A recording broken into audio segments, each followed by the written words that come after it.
intelligence, wisdom, knowledge, memory. There are so many things. But many people have knowledge and intelligence also,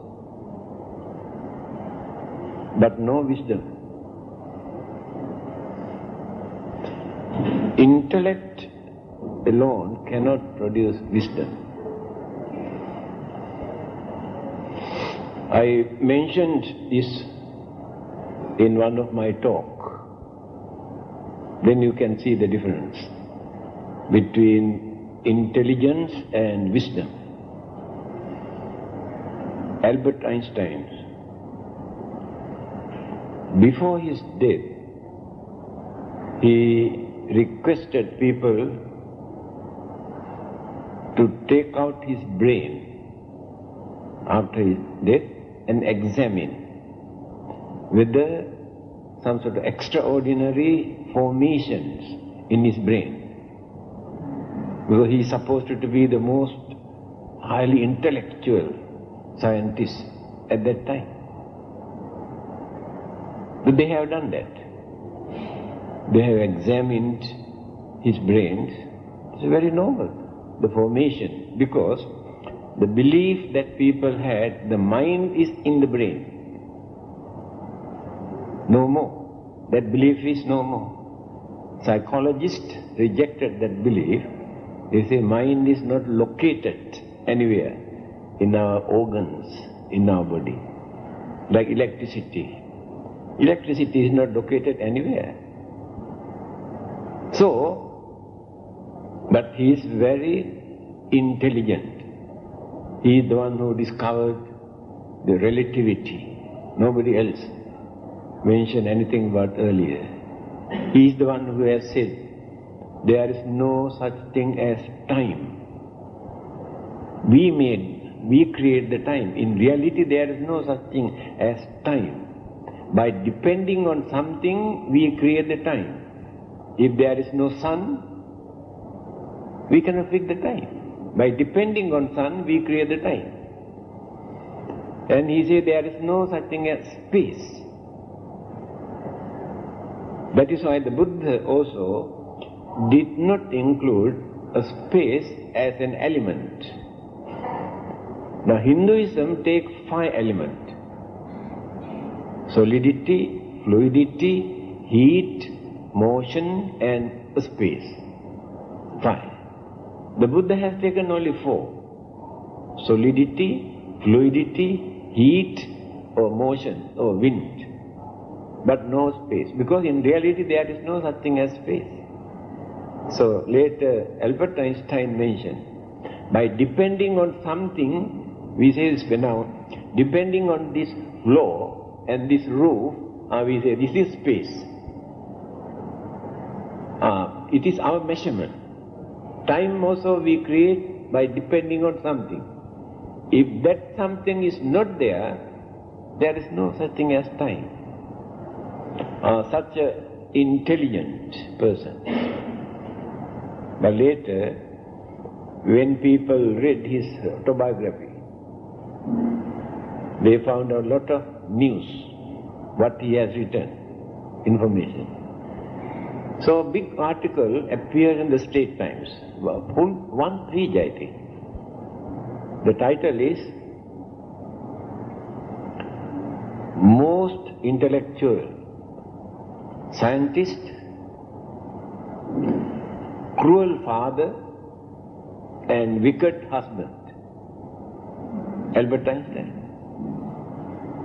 See, for you to understand, intellect is there, but no wisdom.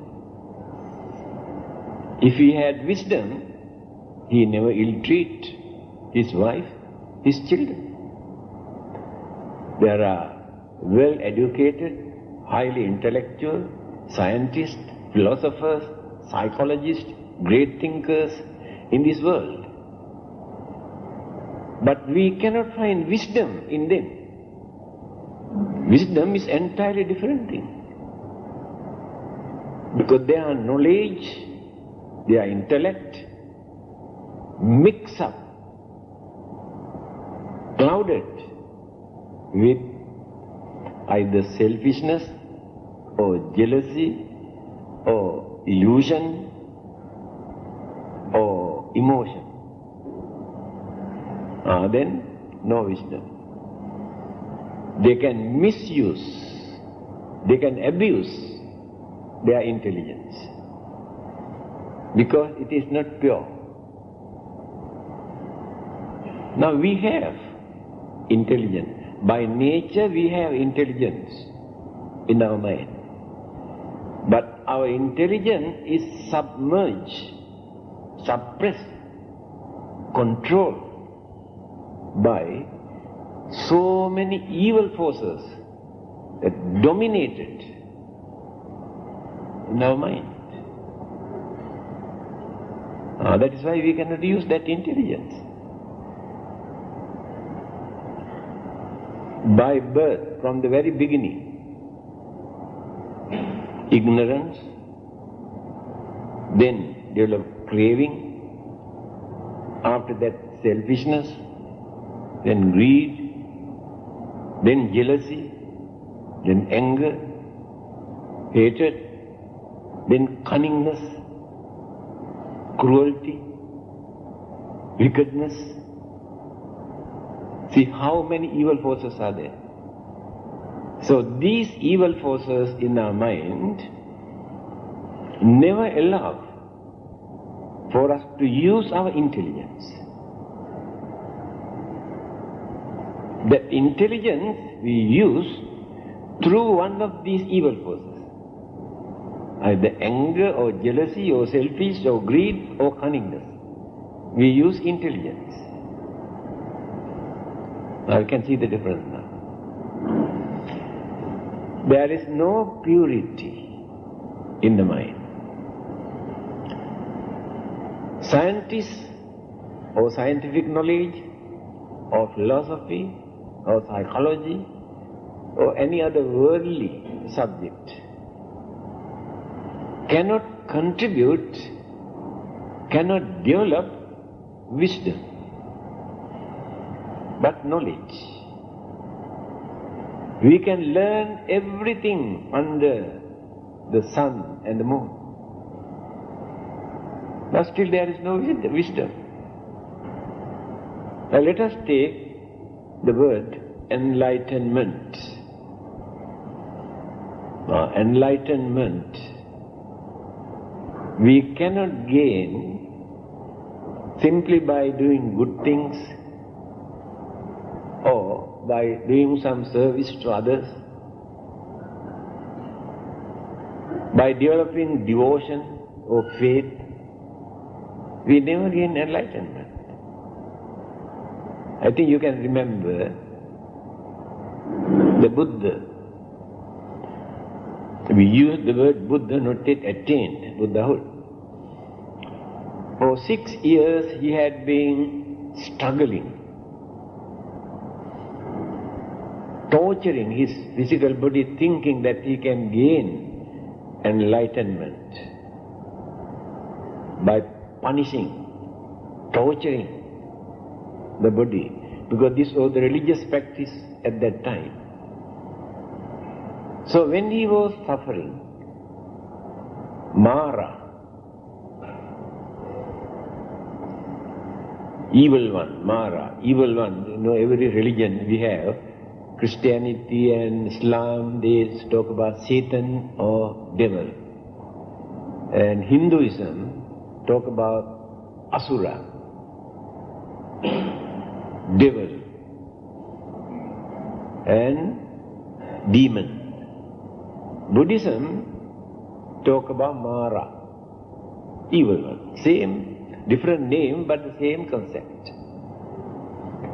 These evil forces always interrupt, disturb religious way of life. You know, when you believe something against the existing religion, either Christianity or Islam, what do they say? devil enter into your mind. Assume you are a Christian. As a Christian, you say, oh, I think the Buddha is an enlightened religious teacher, wonderful teachings, I can understand his teaching. Then I think the devil enter into your mind. They always use this word.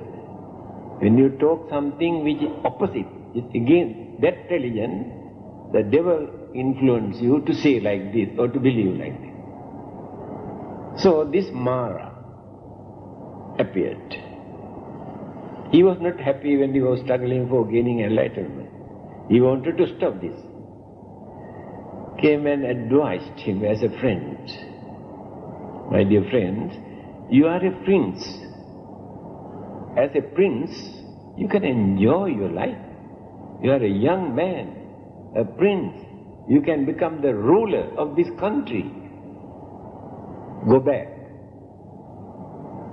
If you want to be religious, you also can do a lot of meritorious deeds, punya. Then the Buddha gave this answer. The language that he used. Anumattena pi punyena atto mayhang navijyati. I have nothing to do with merit. No, we are working for merit through our religion. To us, merits are very important. But the Buddha says, I have nothing to do with merits. That means the merits cannot provide, give enlightenment. Merits cannot give an enlightenment. Then you have done a lot of good karma, merit. But these karmas cannot give enlightenment. These karmas are important for you, to lead a worldly, pleasurable, comfortable, fortunate, comfortable life, peaceful life, that's all. Never gain enlightenment. Therefore, ordinary people need this kind of karma or merit. But for gaining enlightenment, merits have nothing to do.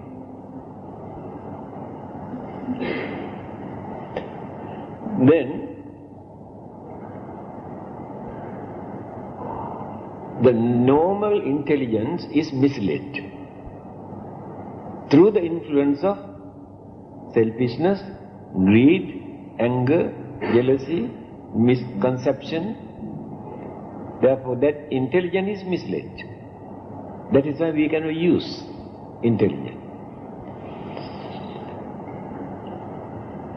It is intelligent, not even little bit of wisdom there. As long as our knowledge remains in the mind with some of those evil forces, there we can find wisdom. When we remove all these evil forces from the mind, then that knowledge turns into wisdom. Because we never misuse, never abuse, never harm. We use that intelligence only for good purpose, not with selfish ideas, any ulterior motive, not only for our own benefit. Then we develop wisdom and understanding. So, in our mind we have this wisdom, but mixed up with so many evil forces. So the religion is important for us to reduce, to know how to reduce these evil forces from our mind. All over the world, people are fighting creating jealousy and anger, discrimination, violence and bloodshed. By using that knowledge and knowledge and intelligence, but no wisdom. When wisdom arises, then they slow down all the other evil forces from the mind.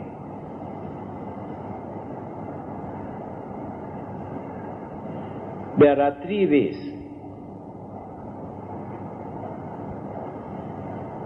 Suttamaya, Chintamaya, Bhavanamaya. Three ways for us to develop this wisdom.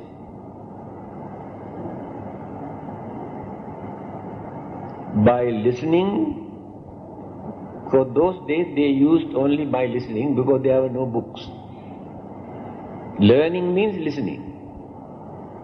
Now the disciples of the Buddha are called Savaka, Sravaka. Sravaka means those who listen. Now they are disciples. But today, not only by listening, by reading. Either by listening or by reading. We gain some sort of understanding. Not the knowledge, understanding. But that understanding is not 100% correct. But better than ordinary people who never developed this understanding. But this is the beginning of wisdom. Started. By listening and reading, we get the knowledge to understand things, to get rid of misunderstanding, misconception. After that, Chintamaya. This word Chinta in this country give very funny meaning. I don't know why you give another meaning. This is a well-known Pali Sanskrit word, Chinta. Chinta means thinking. By observing, by analyzing, by thinking, by investigating, that is called Chinta. What we have learned, what we have read, we think, we observe, we investigate. After that we get better knowledge. Further development of our wisdom. Even that is not sure. There may be some misconception. But better than the first one, second stage. Because we have done a lot of investigation, thinking, and we observed many things and got better knowledge and understanding.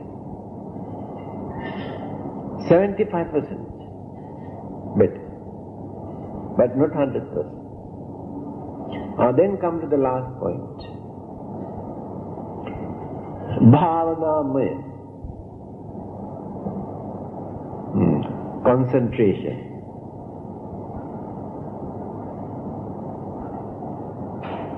That is the training period of the mind. Earlier we accepted knowledge, understanding without training the mind. Therefore there is no guarantee that mind can hold on to all these things without changing. Circumstances, temptation, irritation, or disturbances arouse the mind. And then we forget what we have learned. Normal human mind, again we use. That's happened to many people. But when we practice this, we use the word bhavana. In English we say meditation.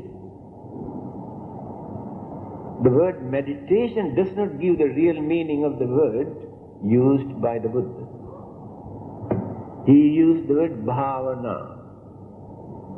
Bhavana means development. Development of the mind. We use meditation. When you refer to a dictionary for this word meditation, it gives deep thinking, penetrating. But there you can find either morals or the spiritual development. In that word meditation, by using that word in English language, there is no moral development or discipline, but deep thinking. That is meditation. But the Buddha's word bhavana means not deep thinking.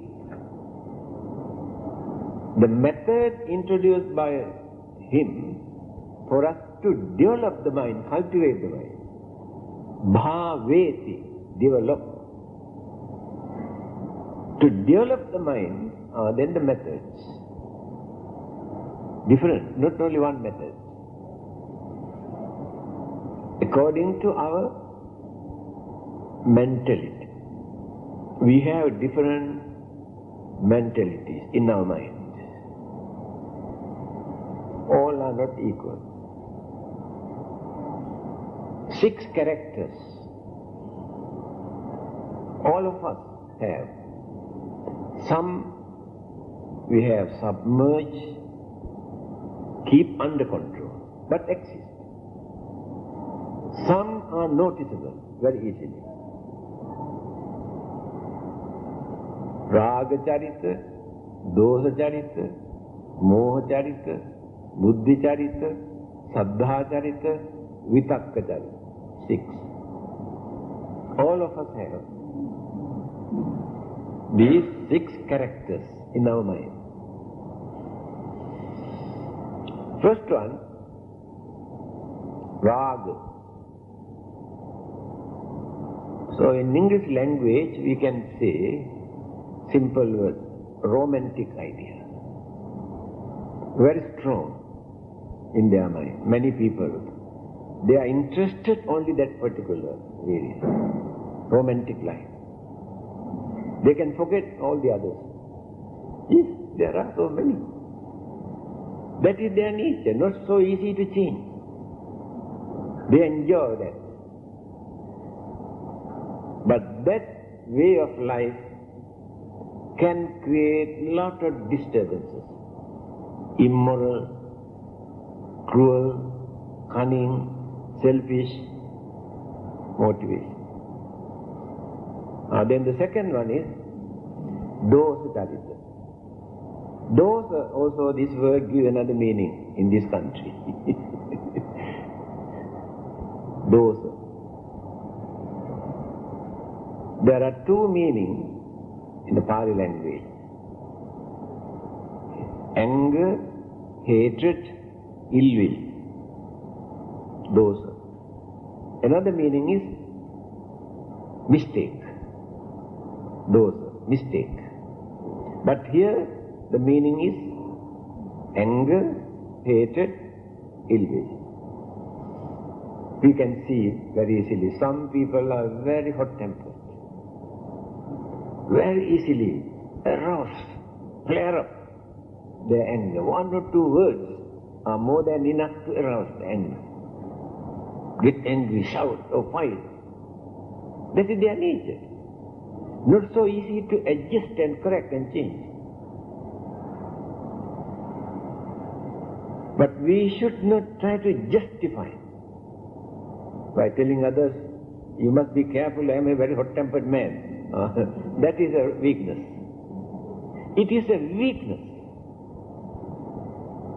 Create lot of enemies, misunderstanding, trouble. But that is their nature. hot temper. But when they realize they are like this, by thinking very deeply, they can keep under control.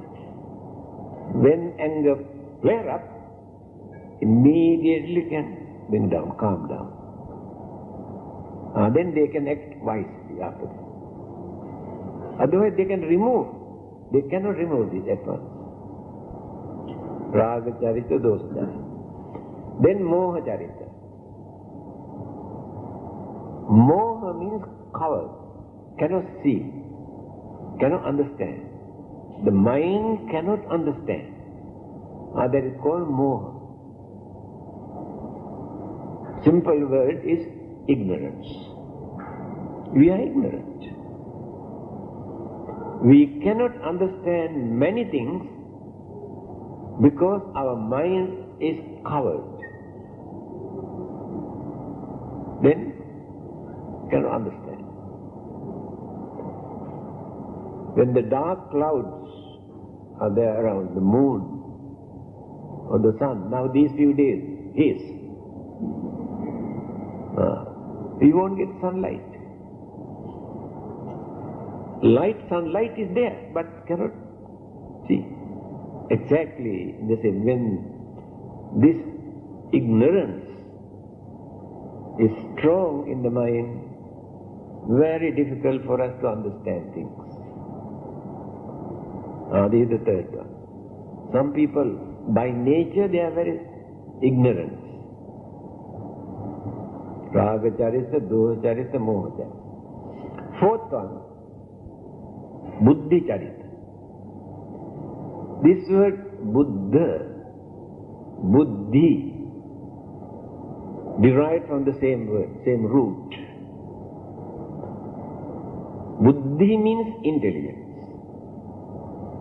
Buddha means one who gains enlightenment by using that intelligence.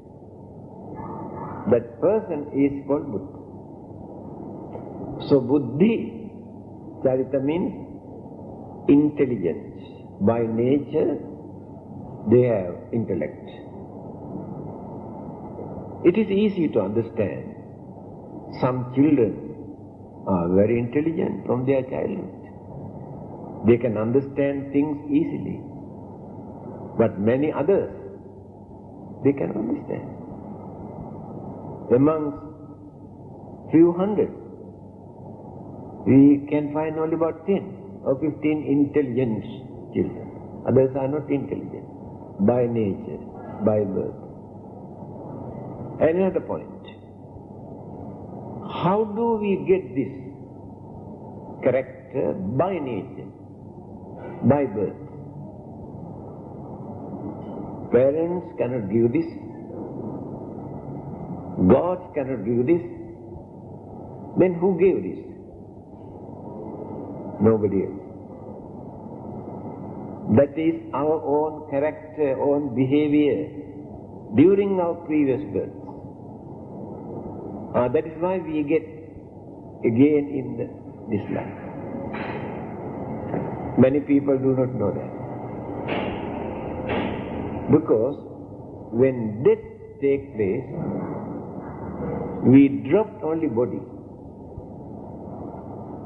But all our evil thoughts and good thoughts combined with our mental energy, consciousness,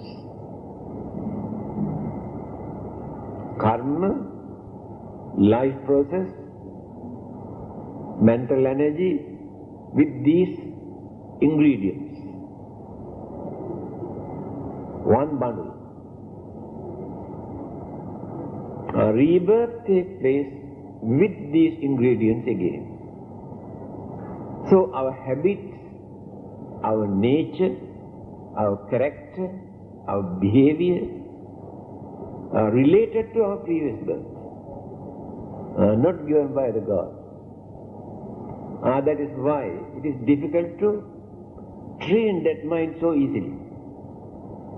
Very stubborn or want to maintain.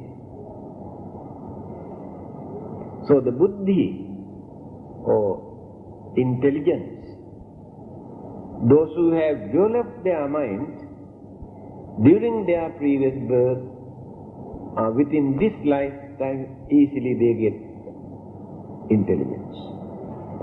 Otherwise we cannot create intelligence in others' mind. By teaching, we cannot create intelligence. Intrinsic, natural intelligence must be there.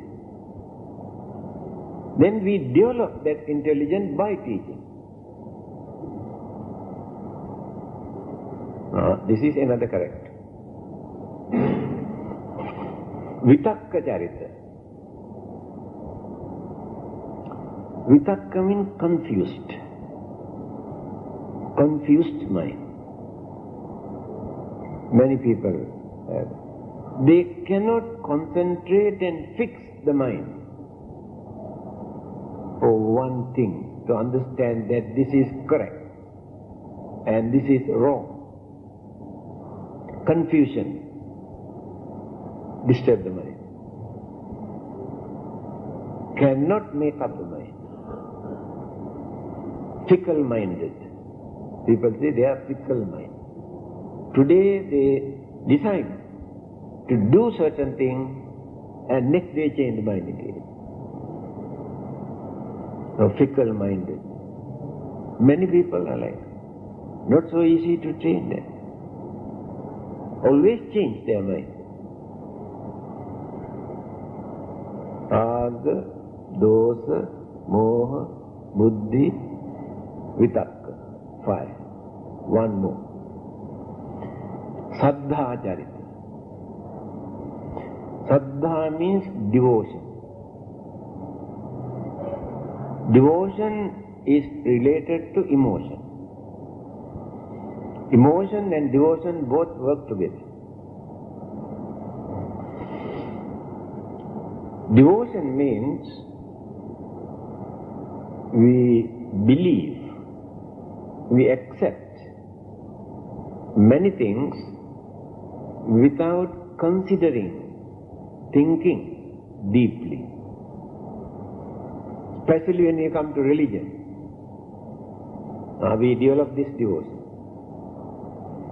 Whatever people come and talk to you about religion, about miracles, you accept with your devotion. But you never think deeply. That is the weakness of devotion. Very easily, cunning people, intelligent people can influence others to accept religious belief because of that devotion. Therefore, devotion alone can create harm. But that must be developed with understanding. If understanding is not there, they believe whatever they say.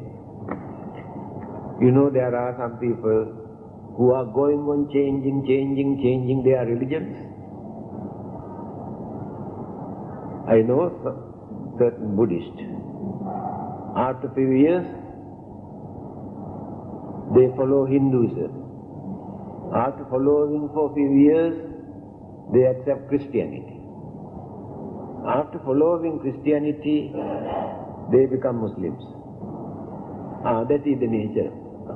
Danger of devotion when they accept certain things without considering, understanding properly. So all of us have these 6 characters, but all are not active. Some of them are under control, some of them are visible. Then religious teacher or master or the meditation master is important for this, to understand the character of this person. Whether this person is intelligent or hot-tempered or stupid or what you call devotional or confused mind, by knowing to prescribe, to recommend the correct method for this person, according to that person's mind. Otherwise, they diagnose the sickness and prescribe different medicine. No cure. An example. A monk who had been meditating for many years could not gain anything. But many others within few weeks or few months attained sainthood. So he got fed up with it. He wanted to give up everything and go home. When this news come to a spirit and when the Buddha come to know about this, he asked him to come and see him. Then he asked, what is wrong with you? Yes, I have been meditating for many years, I could not gain anything, therefore I have decided to go back, go home. Then the Buddha wanted to see his mind, because only a Buddha can do that. Arahantas also cannot do that. To understand the nature of the mind. What is wrong with this person's mind? And what are the obstruction, hindrances in this person's mind? So what are the developments in this person's mind? Only the Buddha can understand. When he observed his mind, he came to know he was given a wrong method for his meditation, wrong medicine for the sickness. What the Buddha did, he gave him a golden lotus flower with a straw. Hold on and meditate. So when you started to meditate by holding this one, the Buddha is watching the mind. So mind is changing,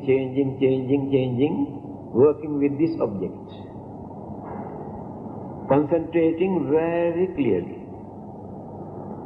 Then what the Buddha did, he changed the color, golden color of the petals of the lotus flower into dark color.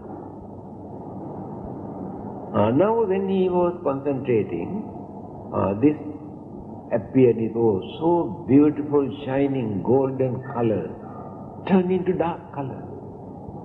Oh, see the uncertainty, how quickly changes can take place in anything. Now the mind is working, the Buddha is watching. After that, the Buddha created some sort of vibration to drop the petals of the lotus flower. Now he is holding only the straw. See how appearance, decaying, changing take place. Decay. He attains sainthood. Given the correct object for him to concentrate, to open his mind. The Buddha knew because he was a goldsmith during his previous birth. He was dealing with gold throughout his life. That is why the Buddha gave him a golden lotus flower to concentrate. His mind was working with this. So the meditation master is important to understand the person's character, nature of the mind. And then he introduced about 40 objects for meditation. For a meditation master to use one of these objects for meditation. Then the mind deals with this very easily. Otherwise the mind rejects that one.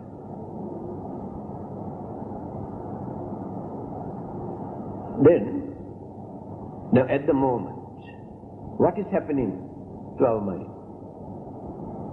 I mentioned just now, we have intelligence, we have knowledge, but we cannot use these things properly. There are so many obstructions, hindrances, disturbances in the mind. Either our craving or selfishness or one of these characters just now I mentioned always disturb the mind. So when we take a proper object into the mind, then the five senses stop bringing external objects into the mind. Eyes, ears, mouth, nose, body, fine. Must work so hard either to reject or to accept, to consider. This is a real torture to our mind. In the end we won't gain anything. But we get either anger or misunderstanding or suspicion or fear. Some sort of this, if not we become crazy because of this external object. That is why development never takes place in that mind.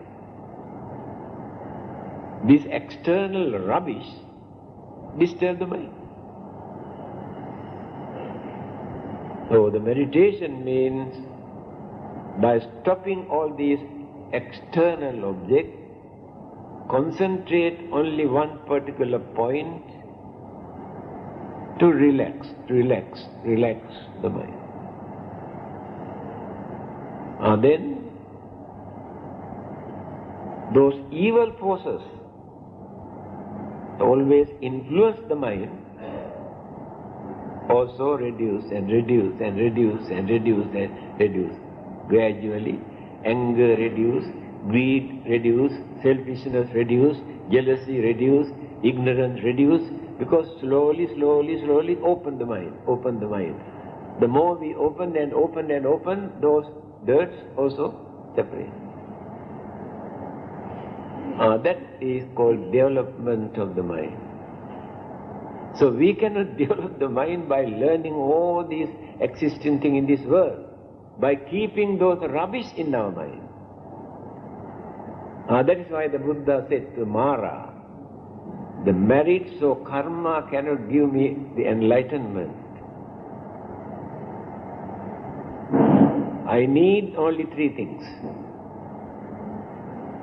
purity, development, understanding. These are the qualities, not the merits. Abhinyeyang abhinyatam. Life after life I went on developing my understanding. Not within one lifetime. Now we carry forward our understanding, our knowledge, our experience. Now if you had some sort of connection, relationship during your previous birth toward religion, you won't be here today by this time, in spite of haste and all sort of problems. You will be somewhere else. So you are here because you had some connection. You take the trouble to come and attend, to learn something. But they will continue this again in the next. Then easily we can get into the correct path. But many others are not we are not interested. You go and ask them to come and attend. We are not interested. No other work. Because they are not used to it. So, bhavetabbancha bhavita. I have practiced all the good qualities, virtues, precepts, morals, discipline, life after life, not within one lifetime. Now we can understand very easily, to get rid of one of our weakness. Do you think so easy? Let us take jealousy. Can you get rid of your jealousy so easily? Yes, when you are normal, there is no jealousy. Can you get rid of your anger so easily? When there is nobody to disturb, irritate, provoke you, there is no anger in you. You can say, oh no, I have no anger. No, anger is sleeping. But if somebody comes and irritate you, flare up. Can you control that anger? Can you get rid of this anger? That is why the Buddha had to work life after life to reduce and reduce and reduce, to develop and develop and develop all the good things. He said how he got it. Abhinyayang abhinyata. Bhavetabbancha bhavita. Pahatabbang pahina. I have uprooted, eradicated those evil forces from my mind. By keeping all those evil forces in my mind, I never gain this enlightenment. This, it is called supreme wisdom. When we develop this wisdom, it is ordinary, normal wisdom. With all the other good qualities and virtues, when a person develops that wisdom, that is called enlightenment or supreme wisdom. This is the method. By listening and reading, by thinking and observing and investigating, and by developing the mind through concentration and meditation. After that, gain wisdom. So that wisdom is not the knowledge, not the memory, not the intellect. It is related to kindness, compassion, honesty, patience, tolerance, all the good qualities. That wisdom cannot use with anger, jealousy, ill will, greed, selfishness, cut off completely. Now you can understand the difference. How the Buddha introduced this way of life. It is a noble way of life for us to cultivate ourselves. We cannot get this from another person. We cannot get this from any God. We cannot get this from any Buddha if we do not practice. The Buddha said, I can tell you how to do that, how to gain that, but I cannot give this. There is no such thing that another person can give this. People believe that God can give this, or Bodhisattvas can give this. These are belief, but not practical. We had to work. We had to create understanding, not mere belief. In belief there is no understanding. Now we can say, we believe in God. Yes, it is a belief. But do you think there is understanding? Who the God is? No understanding. It is a belief. When understanding appears in the mind, that person does not depend on God or another person. Develop this. Yesterday I gave my talk in Santul. I mentioned the difference between religion philosophy, psychology, way of life, and dharma. Dharma taught by the Buddha. Difference. Religion, philosophy, psychology, way of life were created by human beings, not by nature, created by the human mind. But dharma is not created by the human mind. Dharma is not created by the Buddha. Dharma is not created by the God. Dharma means natural occurrences. No one can create, no one can change, no one can stop. Either God or the Buddha. That is called dharma. That is what the Buddha taught us. Not a religion, not a philosophy, not a psychology, not a way of life, but the dharma. What is dharma? Reality. Natural occurrences. Not created by another person. Then what is our duty? Worshipping, praying, offering to the dharma. Do you think you gain anything? No.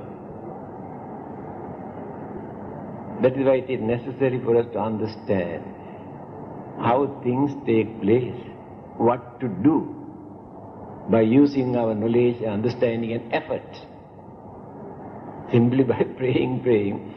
The Buddha says, now when you want to cross a river, if there is no boat, if you do not know how to make a craft to cross, so you kneel down and pray to other bank of the river to come, to cross the river.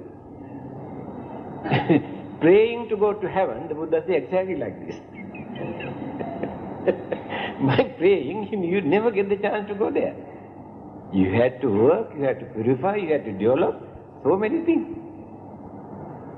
This is the Buddha's method, not created by anybody, dharma, nature. So our duty is to cooperate, harmonize with all the other existing things. Then we follow the dharma. Now other living beings exist. We think they are nuisance to us and we destroy. Then we violate, we break the dharma. Their existence also a part of the dharma. They have living right.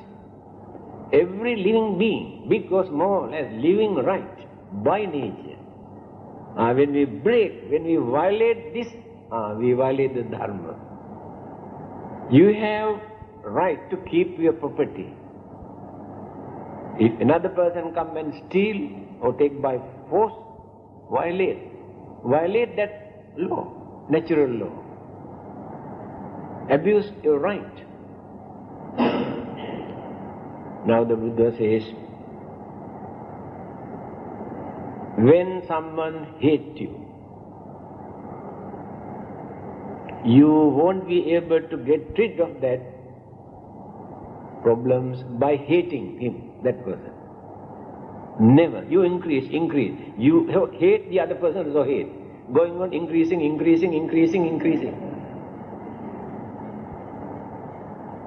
Nahi verena verani, sayings of the Buddha.